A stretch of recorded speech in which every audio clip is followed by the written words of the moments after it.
ഇറങ്ങി പോടാ എന്റെ പറഞ്ഞത്. പോണില്ല, എല്ലാ കാര്യം പറഞ്ഞിട്ടേ ഞാൻ ഇവിടുന്ന് പോത്തുള്ളൂ.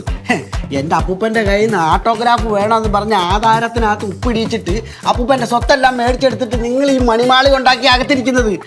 നിങ്ങളുടെ നിസ്സാരം 1,00,000 രൂപ അല്ലേ ഞാൻ ചോദിച്ചത്? നിനക്ക് പൈസ വേണമെന്നുണ്ടെങ്കിൽ നിന്റെ അച്ഛനോട് ഒന്ന് ചോദിക്കല്ല, ഇവിടെ എല്ലാം വന്ന് ചോദിക്കേണ്ടത്.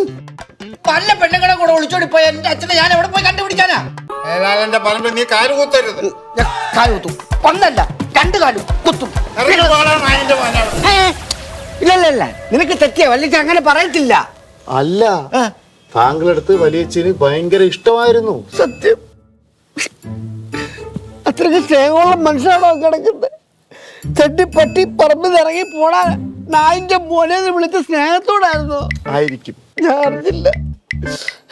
ഇപ്പൊ നിനക്ക് എന്താ വേണ്ടേ? അതെ, അദ്ദേഹത്തിന്റെ ബോഡി നമുക്കൊന്ന് കുളിപ്പിക്കണം. എടാ, നിനക്ക് 1, 2, 3, 4 പ്രാവശ്യം കുളിപ്പിക്കാം. ബോഡി അവിടെ കിടപ്പുണ്ടല്ലോ. ബോഡി അവിടെ കിടപ്പുണ്ട്, പിന്നെന്താ? പക്ഷെ ആ പയ്യൻ സമ്മതിക്കുന്നില്ല. നീ അങ്ങോട്ട് പോക്കോ, അതിനെണ്ണം ശരിയാക്കി തരാം. ചെല്ലേ. ആണോ? ചെല്ലേ. Plan B1.